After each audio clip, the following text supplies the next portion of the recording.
Vai usar a palavra a Senhora Presidente do Conselho de Administração, Doutora Patrícia Viegas Nascimento.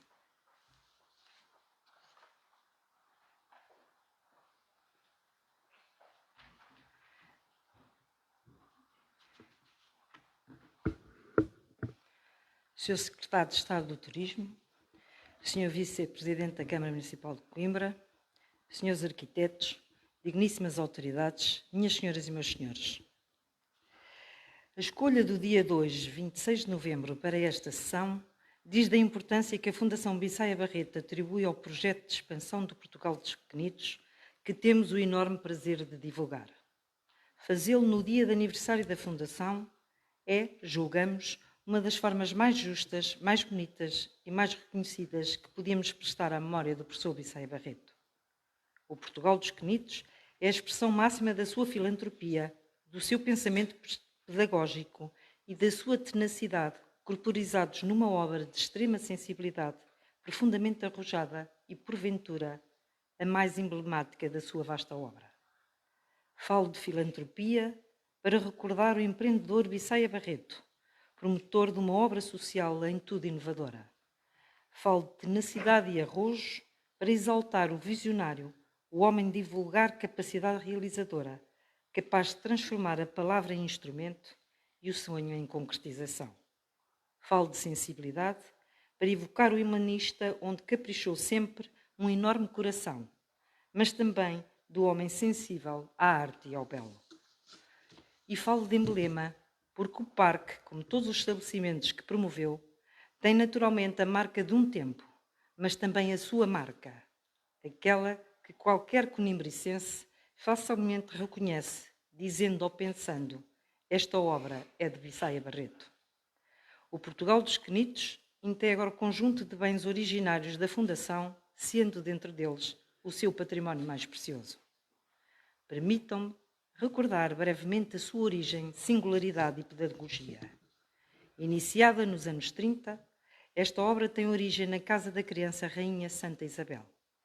Para a sua construção, Bissaia Barreto recorreu a 2 arquitetos.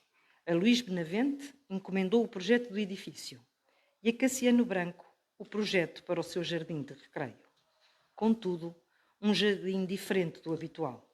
Bissaia Barreto idealizou-o à imagem de uma aldeia, pontuada de construções representativas de diversas regiões de Portugal.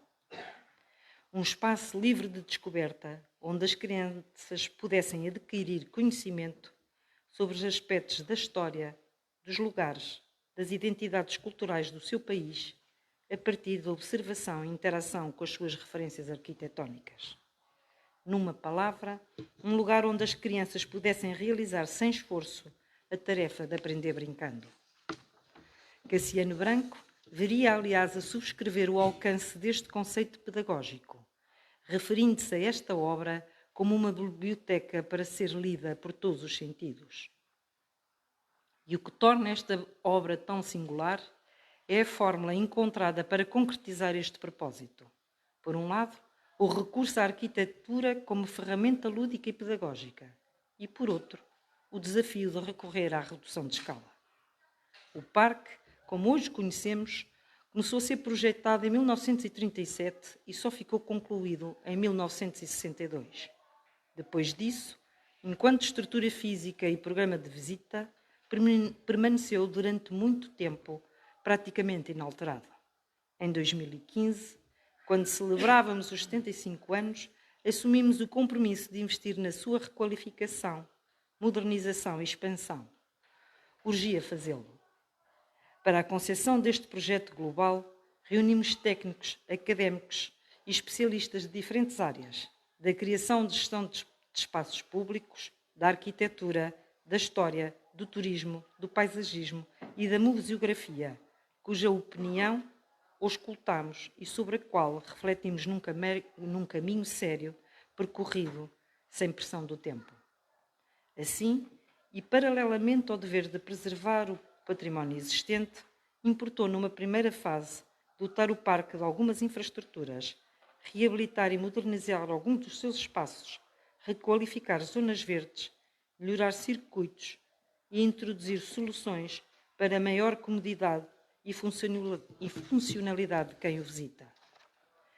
Num segundo momento, renovamos integralmente todos os pavilhões do parque, com conteúdos valorizadores da identidade e diversidade cultural dos países e territórios autónomos nele representados, dotando-os de dinâmicas pedagógicas, de experiências interativas e sensoriais.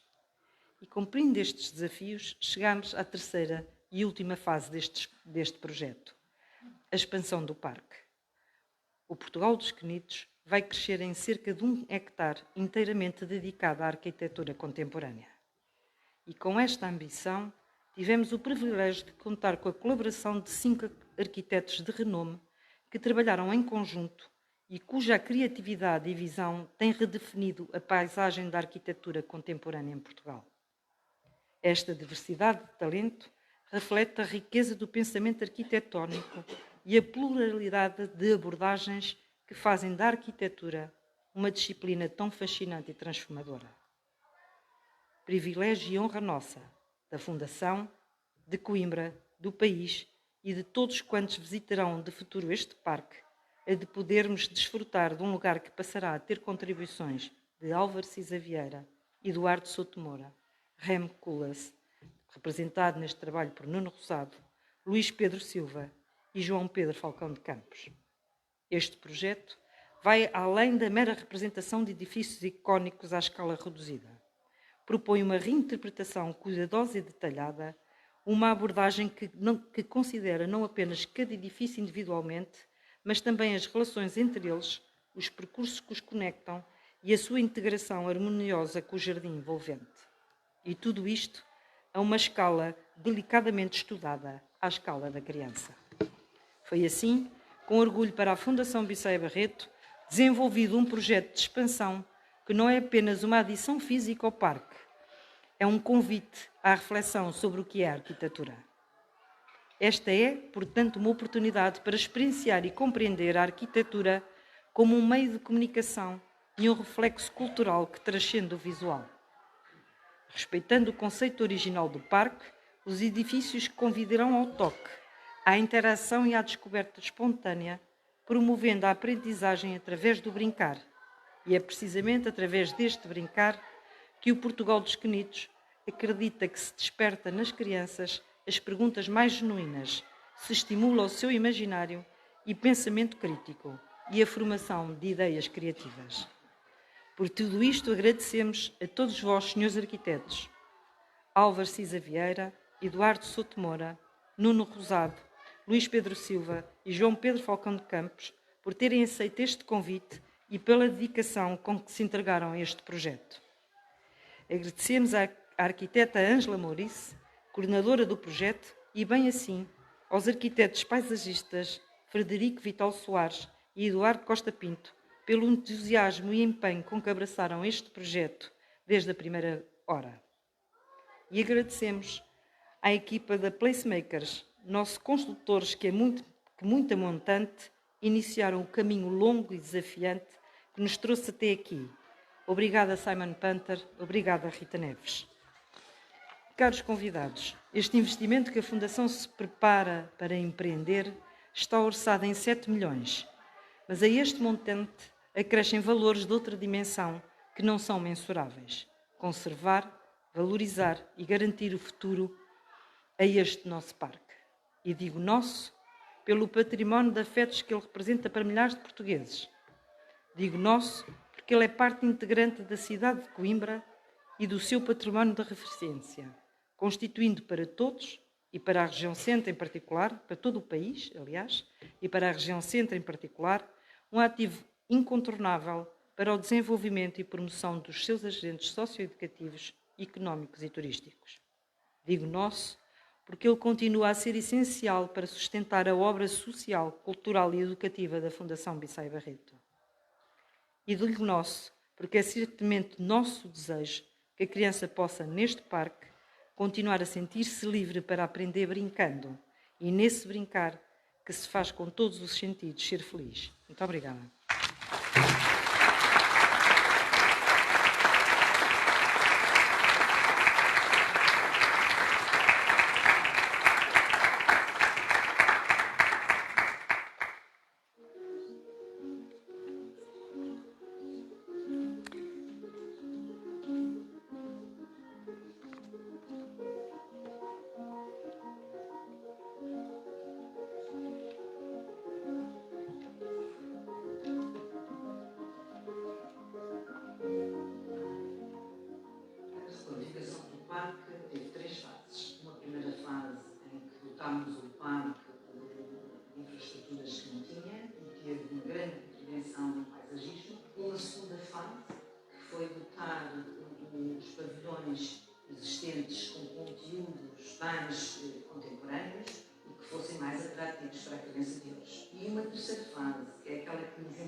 comarca.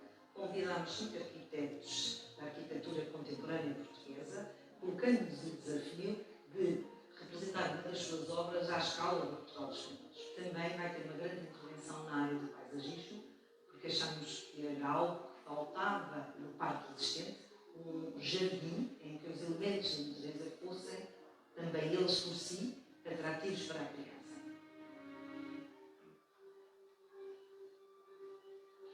Bem, primeiro foi uma surpresa quando veio o convite e uma reserva, como propuseram o pavilhão de Portugal.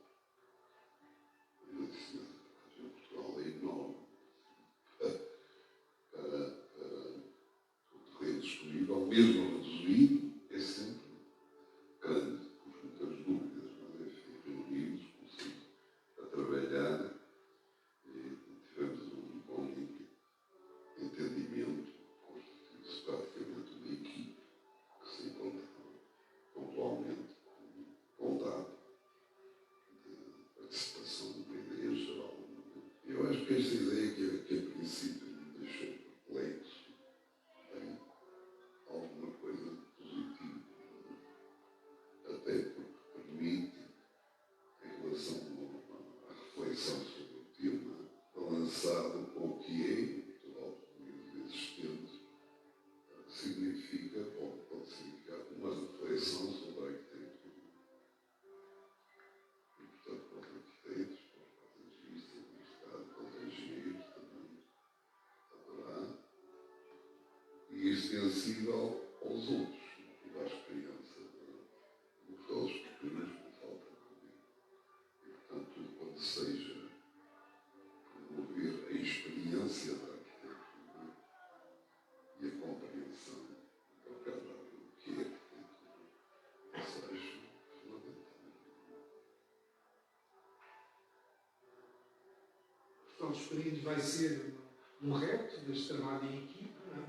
E de perceber qual é o papel de um barco à margem que pode ter naquele conjunto.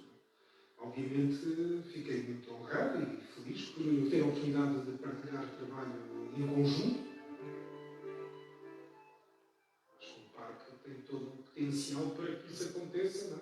E que estimule as crianças, mas de uma forma que eu acho não orientada, quase deixar que as coisas aconteçam e portanto, quase induzir que o espaço de liberdade aconteça.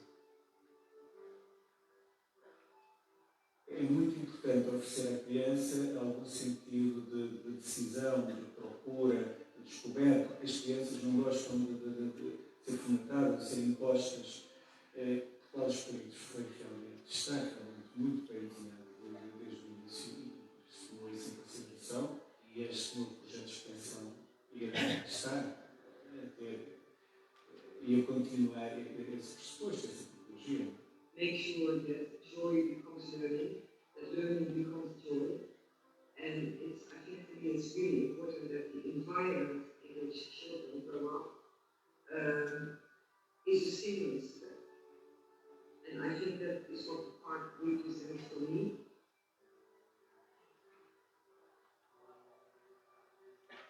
Acho um bocado contra a natura. Liofilizar em momentos de fazer pequenino. Autonomizou-se um projeto propriamente dito. É outro projeto muito influenciante pela Paula Rego. Um pano de fundo é a Paula Rego. Mas é um outro projeto. Foi muito bem. Como se diz, uma gastronomia sem bons produtos. Não é? E acho que o resultado final vai ser bom dos objetos. É evidente que estou convencido que as crianças vão ser felizes aqui. Tem os condimentos todos. Eu acho que isso vai ter uma vantagem, que é uma alternativa ao antigo parque. Porque não vai fazer a réplica. Tem que acreditar nisso, senão. Ou abaixo.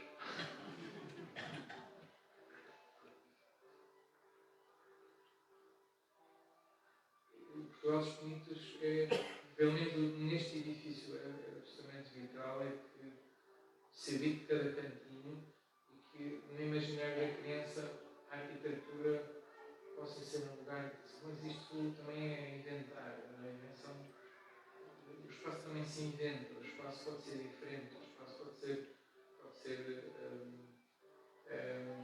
aprendizagem, pode ser descoberta, Eu acho que o jardim é uma felicidade, porque a integração destes edifícios num espaço de vida, num espaço da humanidade, eu acho que é uma grande felicidade. Acho que a Fundação tem em mãos, já transmite isso, uma pequena joia, um brinquedo muito sério, muito belíssimo para se poder continuar a projetar-se no futuro.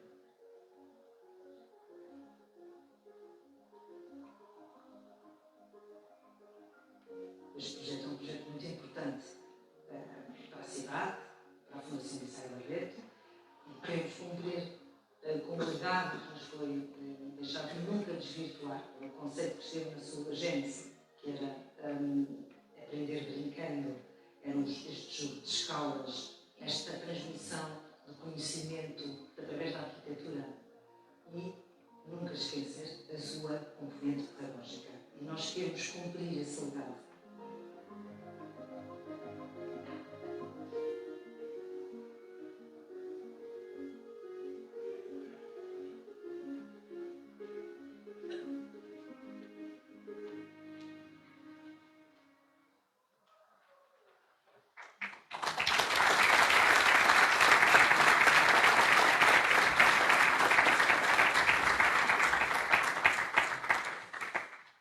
E passamos agora a palavra ao arquiteto paisagista Eduardo Costa Pinto para conduzir uma conversa com os senhores arquitetos sobre o projeto de cada um, doravante representado no Portugal dos Pequenitos. Sr. Arquiteto. Bom dia. Antes de mais, queria só aproveitar, como a mim, abrir a conversa, mas não queria deixar de aproveitar este momento para dar os parabéns à Fundação Liceu Barreto, em especial na pessoa da sua presidente, a doutora Patrícia Viegas Nascimento, não só pelo dia de hoje, o aniversário que estamos a celebrar, mas também por este marco que acaba por ser, o dia de hoje acaba por ser um marco também importante neste projeto de expansão do futuro dos Pequenitos. Queria também só fazer aqui já agora um pequeno breve contexto do que acabámos de ver. Acabámos de ver um teaser para a expansão do parque. Está também a ser desenvolvido uma série documental em 7 episódios e muito em breve, ou melhor, a partir do dia 2, são feitas também um conjunto de apresentações públicas em que cada um destes episódios contará a história de vários edifícios e de toda a equipa que é grande envolvida neste projeto.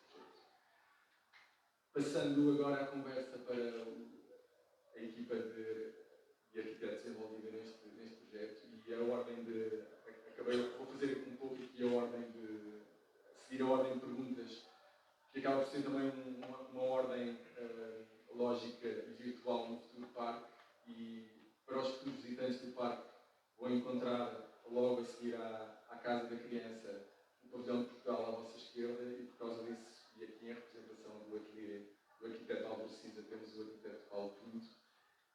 Sei que o Paulo tem aqui um testemunho que queria partilhar connosco e por isso passo a palavra. Bom dia a todos. Bom dia. O arquiteto Cisa, infelizmente, não pode estar presente. Devem imaginar que não deve ser fácil. E por isso ele gravou um pequeno vídeo com umas pequenas palavras com este projeto. Se pudéssemos passar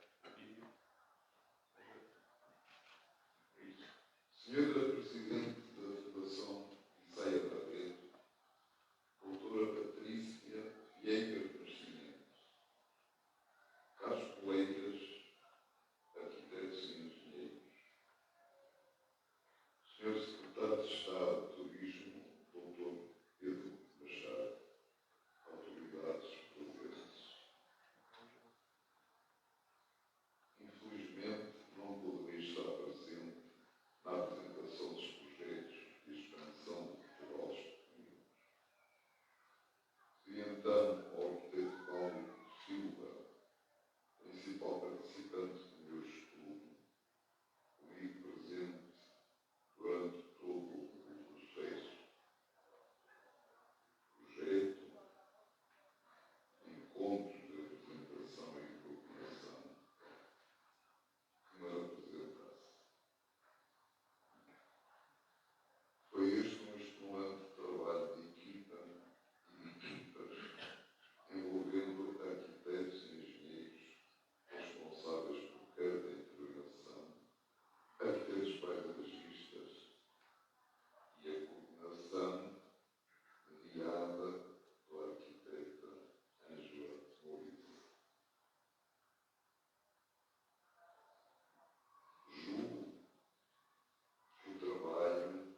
é um edifício novo. Portanto, e de facto diminuir a escala.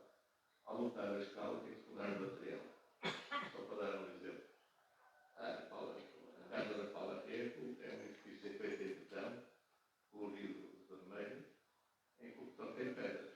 Portanto, quando eu baixo a escala, portanto, metade ou menos de metade, e se faço no mesmo material, a pedra que estava na Paula Rego tem uma escala ao normal, quando é diminuído, ficou um parede. Portanto, a diminuição da escala obriga a diminuição do material. Então, o que é que eu pensei? Eu não vou fazer liofilizar a Paula Rego, vou fazer uma maquete da Paula Rego. Que é maquete? As maquetes são modelos que nós distribuímos para ver se o conjunto dos elementos componentes da arquitetura estão adequados entre si. E, então, vou fazer em madeira, porque as maquetes fazem-se primeiro em papel ou frigotécnico, depois, quando ficam mais retocadas ou mais seguras da solução, faz-se em madeira, que é um elemento mais rígido. Portanto, o edifício vai ser feito em madeira. Não tenho a certeza se eu vou pintar vermelho, depois é uma questão de combinando. Também não sei se ele fica demasiado vistoso inserido nos outros edifícios.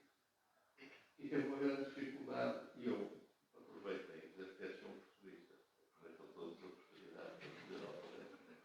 Então aproveitei este facto deste projeto como se fosse um laboratório, uma experiência que nunca tive e que é enriquecedora, que é uma piano tocar a duas mãos.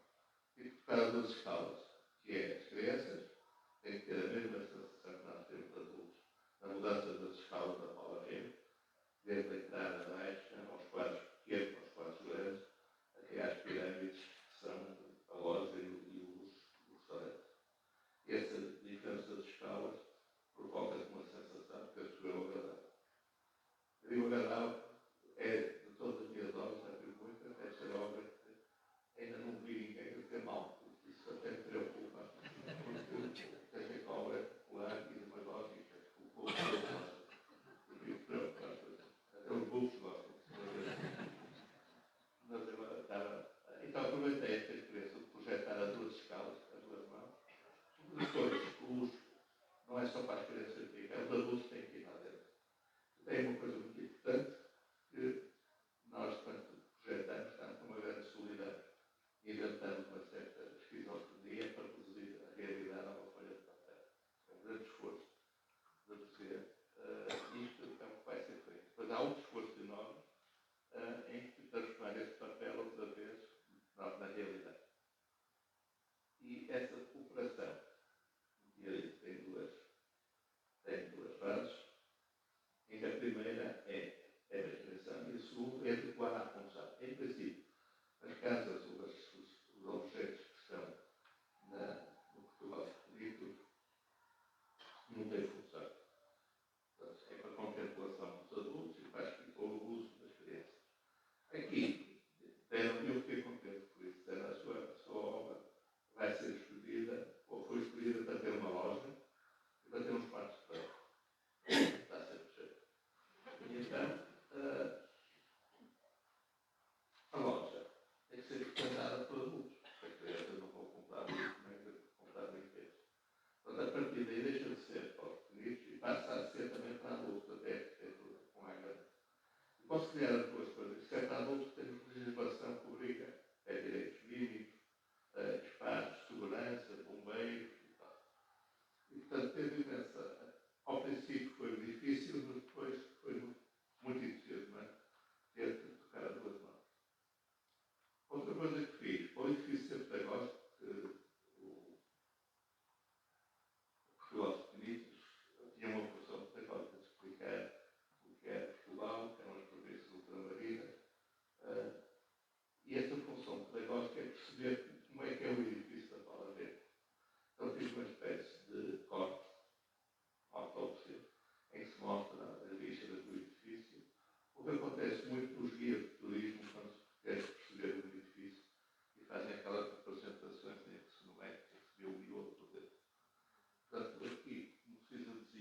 queria continuar este percurso virtual, digamos, pelo futuro parque, depois de vermos o Pavilhão de Portugal à esquerda, a Casa das Histórias à direita, um pouco mais à frente, temos novamente à esquerda a Casa da Música. E passo aqui a palavra ao arquiteto Nuno Zá, pedindo para nos contar um pouco como é que foi este desenvolvimento deste projeto, também na relação com o Ateliê Omo. A colaboração com o Office of Metropolitan Architecture, com o Ateliê, correu muito bem. A comunicação foi feita com a arquiteta Ellen Tungum, foi a arquiteta que liderou a equipa responsável pelo projeto da Casa da Música. Eu também trabalhei vários anos nesse ateliê, estive envolvido neste projeto praticamente desde o seu início até a conclusão da obra, por isso tenho um conhecimento das fases conceituais do projeto, assim como da forma como foi toda a obra do ateliê. Também foi por isso que foi convidado este desafio. No entanto, fiz sempre questão de ter o acompanhamento da Ellen em todo este projeto. Tive a feliz coincidência de ser um projeto com o qual ela tem uma relação emocional muito forte e por isso ela teve uma disponibilidade, um empenho, um contributo excepcional. Tivemos imensa informação, discussões, material, sempre a tentar responder a perguntas que penso eu todos nós batalhamos, que foi bom fazer uma simples miniatura da Casa da Música, mas de criar um edifício autónomo, um edifício original. Também esta questão de desenhar um edifício para crianças, mas que o pai também tem aqui para fora e também o possa experienciar. E acho que tivemos um resultado, uma parceria muito bem interessante. Eu também acrescentar que, para além do contributo holandês, houve também uma equipa da Casa da Música, com o serviço da Digitópia e da Serviço Educativo da Casa da Música, houve uma equipa liderada pelo engenheiro Falsano Tipunha, que criou um conteúdo funcional integrado no edifício, que estou certo vai enriquecer a experiência arquitetónica do futuro visitante. Mesmo ao lado da Casa da Música, temos o terminal do Porto de Leixões. O terminal do Porto de Leixões, aqui a escala reduzida, será o único edifício do parque onde poderemos subir à cobertura e ter uma panorâmica diferente do futuro jardim. E lançava aqui a pergunta ao arquiteto Luís Pedro Silva, no fundo para nos deixar um bocadinho água na boca do que é que será, no fundo, esta experiência, desde a cota de entrada no edifício até à sua cobertura, o que é que os futuros visitantes, em especial as crianças, poderão experienciar o seu edifício. Muito bem. Muito bom dia. Boa tarde a todos. Eu não podia deixar, antes de mais, de agradecer o convite que foi feito há já muito tempo. Foi um processo longo até aqui. E, no fundo, também parabenizar pelo dia especial que estamos a viver. Foi, como já foi dito quase tudo sobre isto, este desafio lançado pela Fundação, mas não deixou de ser um momento de surpresa a escolha como disse há pouco o arquiteto Sotomora, em tantos arquitetos do edifício do terminal, foi depois um momento de alguma perplexidade sobre como é que nós conseguiríamos transformar um edifício relativamente grande, de 7 pisos, num pequeno edifício para as crianças. Portanto, houve aí uma necessidade de reinventar completamente, pensar num outro edifício, portanto, que evoca o primeiro, que tivesse similitude, tivesse uma série de definições que fossem similares ao edifício original. Nós mantivemos algumas das características construtivas do edifício original, designadamente materiais que são muito questão do cerâmico, a questão do granito, a presença da água, que foi muito e que foi justamente partilhado, o que foi, no fundo, aceito por todos, naquilo que já foi aqui também descrito no processo com a coordenação da supervisão do arquiteto Álvaro Siza. A água conseguiu manter-se e acabou por trazer o café à margem para junto do edifício também. Mas além disso, depois a passagem desses 7 pisos para o edifício do Portugal dos Pequeninos foi uma reinvenção total. Isto porque, inicialmente, eu não posso deixar de dizer que preocupávamos um pouco a ideia de que no interior foi assim que foi feito o primeiro pedido. Portanto, isto era para fazer um invólucro e no interior devíamos ter foi a expressão usada no black box, só o uso da palavra inglesa causa alguns arrepios, mas, portanto, nós conseguimos evoluir com a Fundação ao longo deste tempo todo e transformar o edifício naquilo que eu acho que é a experiência mais notável do Parque de Portugal dos Pequeninos, que é a experiência do corpo no espaço, né? Aprender com a arquitetura, aprender vivendo a experiência sensorial plena que uma criança pode ter visitando os edifícios. Isso é qualquer coisa de, eu acho que é marcante. Se todos os presentes visitaram na idade de infância, seguramente, como frisou há pouco o arquiteto Álvaro Siza, eu fui também, não esquecemos mais, seja qual for a idade, se tivermos um bocadinho já a consciência de habitar o espaço, esse momento é absolutamente radical e seminal no nosso entendimento futuro da arquitetura inclusiva. Não é? E, portanto, foi isso que conseguimos fazer com a evolução do edifício, é que ele seja um espaço de entrada, um espaço em que se consegue também subir, consegue-se percepcionar uma diversidade de situações, algo labirinto até, e depois fazer uso dos espaços que no edifício original são acessíveis, nomeadamente a rampa que está do lado da água, também a cobertura, também a manga, que é aquele corpo que permite o acesso ou chegar a partir dos níveis de cruzeiro, e tudo isso foi sendo estimulado a partir do momento em que conseguimos fazer com que o projeto evoluísse. E não posso deixar de contar aqui, talvez uma inconfidência, mas eu creio que o arquiteto Siza nos chateará de eu falar disto, porque o papel do arquiteto é de tal modo importante, foi importante na equipa, que um célebre dia, já no meio das reuniões que fomos tendo, passados uns dias da última reunião que tínhamos, eu ligo para o escritório e pede para falar comigo e diz-me, arquiteto, eu queria falar consigo porque eu gostava que viesse aqui ter uma reunião comigo, porque não queria que nos entendêssemos na relação sobre o posicionamento do edifício, tipo de modo como estamos a caracterizar os edifícios. A última coisa que vai acontecer é nós entendermos, eu nem estava a ver porque é que seria, não entendemos. Mas reparem a nobreza e o facto de ligar e para reunir. E eu vou, tem que ser um sábado, sempre quando quiser, quando foi um sábado de manhã, e nesse sábado, assim que eu me sento, eu disse que eu queria que o seu edifício fosse 30 centímetros mais baixo. Isto foi uma coisa constante. Eu desloquei-me ao escritório para baixar 30 centímetros, eu, muito constrangido, disse, o Siza, eu não posso recusar este pedido, mas o que é certo é que eu tinha tudo para recusar.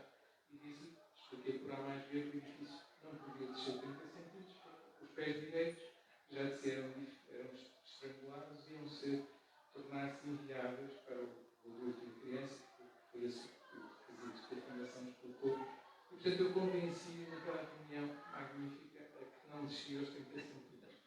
Ele não sabe que agora, quando fizemos o projeto de execução, acabámos por descer os 30 centímetros. Com esta menina, já estava a ver o filme. E pode-se dizer que sim, ou seja, ele tinha razão. Isto foi um prazer, trabalhar com a equipa toda e, designadamente, os colegas de arquitetos, os arquitetos que fazem isto, que fazem aqui, de facto, têm um papel absolutamente excepcional também na coesão da disposição dos edifícios. Portanto, de facto, este edifício não terá uma função, acabou por não ter a black spot, poderá ter projeções, a ideia da água, dos oceanos, da própria arquitetura, poderão ali ser celebradas. Queria dizer isto também, que é uma coisa que eu dou aulas de arquitetura há 25 anos e hoje estamos numa tendência quase excessiva, a relação que os alunos, mesmo os alunos com 23 anos, têm pelo digital. Não temos nada contra o digital, nós trabalhamos muito com os computadores, aliás, só trabalhamos é preciso trabalhar com os computadores, mas no momento em que as crianças estão tão apegadas a esta condição do digital e nascem, já estão com o telemóvel nas mãos, o Portugal dos Pequenitos é uma experiência quase, a plenidade desta experiência do corpo. Portanto, é qualquer coisa que eu acho que é um grande brinquedo, é um brinquedo muito sério, demasiado lindo, que eu acho que espero estarmos a contribuir decisivamente para continuar a perdurar com qualquer coisa muito importante para a experiência e para a aprendizagem.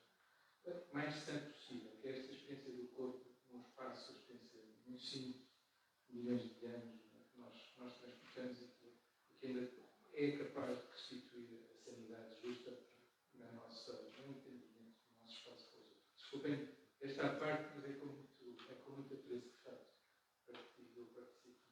Mais uma vez, parabéns, obrigado pelo convite e obrigado a todos os presentes. Obrigado, Luís.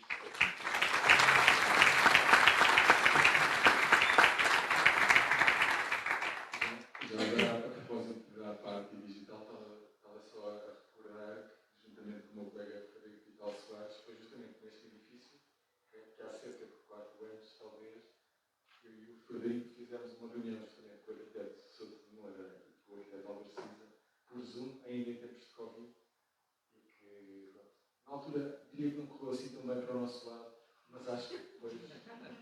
Foi do Covid. Porque já estamos quase na hora do almoço e felizmente esta visita aproxima-se da cafeteria e do futuro bar à margem.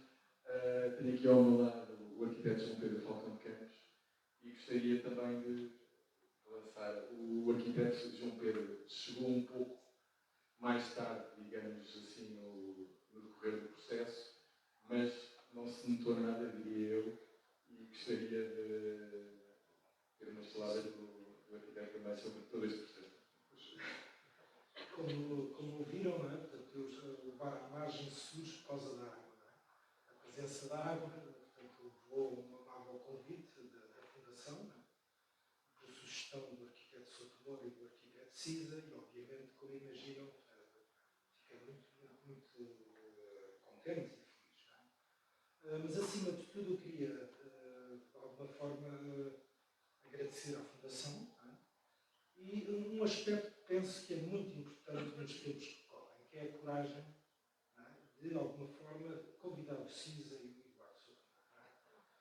Porque hoje em dia mete-se tudo em pé de igualdade, queremos, portanto, no outro dia no jornal, as vacas sagradas, portanto, ouvir isto, não é? São sempre os mesmos, etc. Mas o que é um facto é que estas duas personagens da arquitetura portuguesa fazem arquitetura ao mais alto nível. Cisa há 65 anos, não é? O Eduardo há 50. Não é? E são do melhor que existe no mundo. Eu diria, portanto, é o melhor que existe no mundo. Não é? Daí os dois prémios, não é? Os Pritzker, não é? E, portanto, para a arquitetura portuguesa e para uma geração como a minha e dos meus colegas, é um privilégio poder partilhar este gosto pela arquitetura. Hoje aqui o Luís perguntava, pena o Cisa não está. Eu sorri cá para mim, mas ele deve estar a desenhar. Portanto, ele deve estar, portanto, o Cisa, não é? Conhecendo, não é? Ele nunca deixou de desenhar, de construir. Se houver a hipótese de, entre uma conferência, uma viagem, portanto, ele estará a desenhar, não é? Com os 30 centímetros do que ele diz. E isso é uma lição de vida, não é? Portanto, para todos nós arquitetos, continuar a desenhar, como assisti com o Eduardo nas aulas de Mântua, não é? Desenhava à frente dos alunos, não é? Independentemente do nível, alguma coisa, e expunha-se desenhando e ensinando através do desenho. Não é? E, portanto, como imaginam, isto é um privilégio, não é? Que temos que cuidar da arquitetura portuguesa, protegendo estes. E o Cisa, com muita piada, dizia: eu tenho direito ao trabalho aos 90 anos, eu tenho direito ao trabalho. Portanto, obrigado pelo convite, é um privilégio estar entre nós. Obrigado.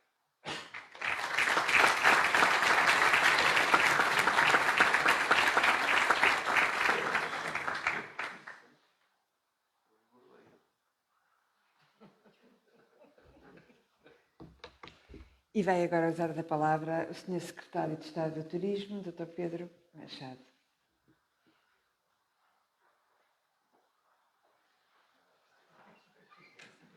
Muito obrigado, muito boa tarde a todos. Senhora Presidente da Fundação, estimada Patrícia Viegas Nascimento, permitam que no Sr. Arquiteto Souto Moura se sintam todos cumprimentados pelo privilégio de o termos entre nós, mas também, obviamente, todos os senhores arquitetos e nos senhores arquitetos todos os convidados que fazem parte deste projeto, sobretudo numa altura em que tive a oportunidade de poder participar num júri, num célebre júri, quando fizemos a apreciação com algumas das pessoas que estão nesta sala. Um cumprimento especial também para o Conselho de Curadores, que hoje aqui está tão bem representado nesta sessão.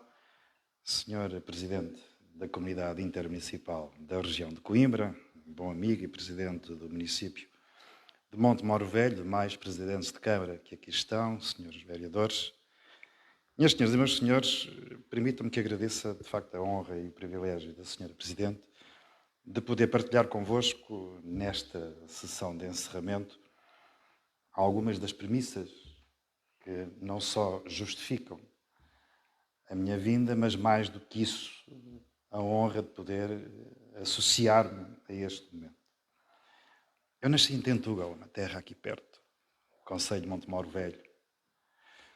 Quando frequentávamos a escola primária, tínhamos 2 sítios icónicos que não podíamos deixar de visitar. A Serra da Estrela e o Portugal dos Pequeninos.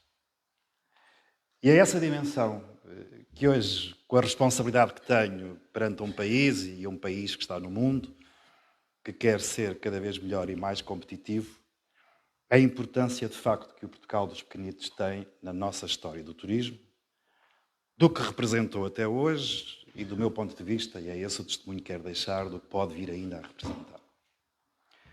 O Portugal dos Pequeninos confunde-se com a história do turismo em Portugal. Pese embora 83 anos de longevidade, a história do turismo verdadeiramente entendida naquilo que ela hoje é conhecida, tem 60 anos, década de 60, da década de 70. Começa por ser uma experiência associada àquilo que era o lazer e vontade de viajar de um lugar para o outro e da sua experiência. Praticamente até à década de 80, e aí começam a surgir os primeiros modelos de crescimento e desenvolvimento económico alavancado numa estratégia onde o turismo passa a ser entendido como onde está hoje a economia. E da década de 90 até hoje, o nosso percurso é absolutamente extraordinário. Portugal encerra 2024 praticamente com mais de 30 milhões de turistas internacionais. Portugal terá uma arrecadação de receita estimada hoje na ordem dos 27, 28 mil milhões de euros. E Portugal gera, este ano 2024, uma cifra na ordem dos 80 milhões de dormidas. Estamos, por isso, perante uma indústria poderosa, entendida enquanto fator de atração de riqueza e sua distribuição. Para os senhores autarcas, onde o PRR e outros instrumentos de programas comunitários são decisivos para alavancar crescimento, para alavancar desenvolvimento, para distribuir riqueza. O turismo 2024 representa praticamente um PRR e meio por ano. É por isso, hoje, uma indústria poderosa. E essa indústria, que quer ser cada vez mais competitiva e atrativa, assenta os seus conteúdos naquilo que é a matriz da nossa diversidade cultural, dos nossos ativos estratégicos, onde está a natureza, onde está o clima, onde está o mar, nomeadamente não transacionáveis, e sobretudo nos seus ativos transacionáveis, como são as suas manifestações históricas ou culturais e os eventos desportivos e não só. E o Portugal dos Pequeninos faz parte desse conteúdo que, ao longo destes anos, permitiu que a visitação de Coimbra, à região do centro, tivesse e pudesse continuar a ser cada vez mais positiva. Mas esta é a frieza dos números. E por isso, na frieza dos números, a nossa expectativa é, naturalmente, podemos manter esta curva de crescimento, consolidar esta curva de crescimento, e esta curva de crescimento precisa, tal e qual as marcas, de ser alimentada, tal e qual os nossos produtos de serem estruturados e cada vez mais levá-los ao conhecimento do mercado. A segunda dimensão do Portugal dos pequenitos é talvez aquela que aqui foi citada, de homenagem ao professor Bissaia Barreto, que é a sua dimensão pedagógica. E essa dimensão pedagógica, que foi há bocadinho, e bem pela senhora Presidente, enunciada com o saber fazer, e eu diria mais o saber aprender, e talvez uma dimensão que temos vindo a escamotear cada vez mais nos últimos tempos, por força de outros fenómenos, além do saber fazer e do saber aprender, que é o de saber estar e o saber estar com os outros. E essa parece-me que é uma identidade que reside na base, na gênese, na origem do Portugal dos pequenitos e que importa hoje, de alguma forma, realçar, sobretudo perante aquelas que são as ameaças iminentes que temos no nosso dia-a-dia.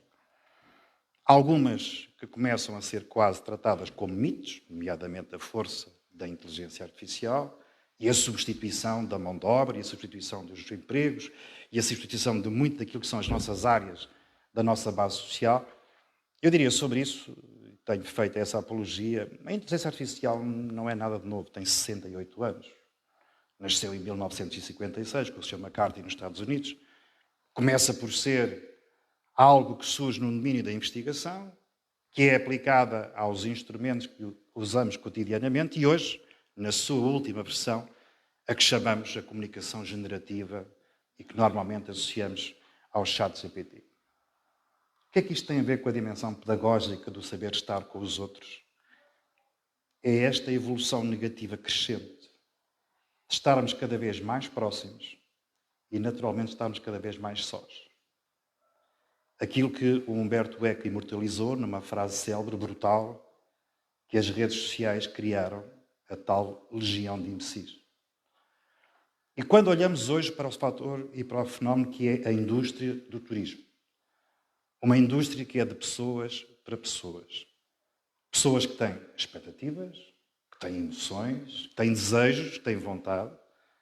Percebemos a dimensão que temos que ter e continuar a ter de criarmos nos novos conteúdos aquelas dimensões que já foram tão bem desenhadas, nomeadamente na base, na arquitetura, mas sobretudo naquilo que verdadeiramente está na base e no fundamento da tal deambulação da história que o Jacques Le Goff nos falava, que no fundo sustenta a viagem. O meu desejo de viajar, a minha vontade de conhecer de um lugar para o outro, tem que ter subjacente que a minha experiência não é vazia, não é efêmera e não se perde.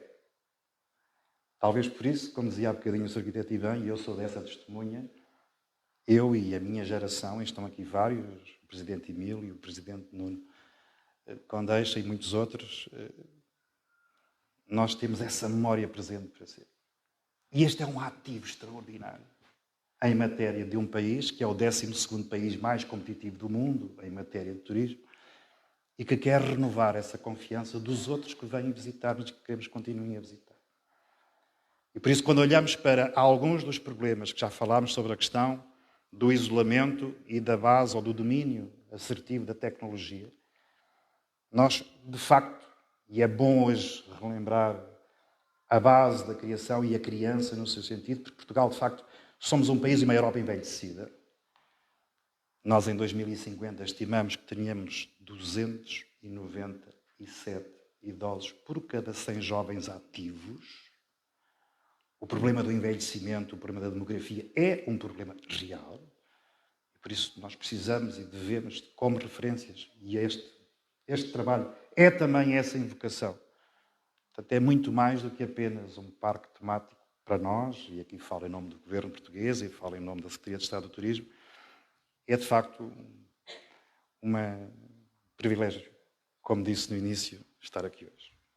E por isso quero, para não vos demorar muito, felicitar a nossa Fundação, felicitar todos os agentes, todos os trabalhadores, todos aqueles que são os colaboradores desta extraordinária Fundação, de dizer que olhamos muito a sério nesta relação entre aquilo que é a missão do Estado e a missão dos privados e a atividade turística é, por excelência, uma atividade das empresas e dos empresários, não compete ao Estado, aos municípios. Não somos nós que criamos programas de animação, alojamento. Não é essa a nossa função. A nossa função é sermos dínamos ativos e parceiros daquilo que querem verdadeiramente construir. E por isso tive essa oportunidade de receber a Sra. Presidente e o Nuno no meu gabinete para estudarmos como é que podemos e devemos ser cooperantes e parceiros impulsionadores neste projeto, porque este, de facto, não é um projeto, pese embora abuso meu só de Coimbra e da Fundação, isto é um projeto de Portugal. E os projetos de Portugal merecem ter sucesso. Parabéns, Fundação Missai Maria.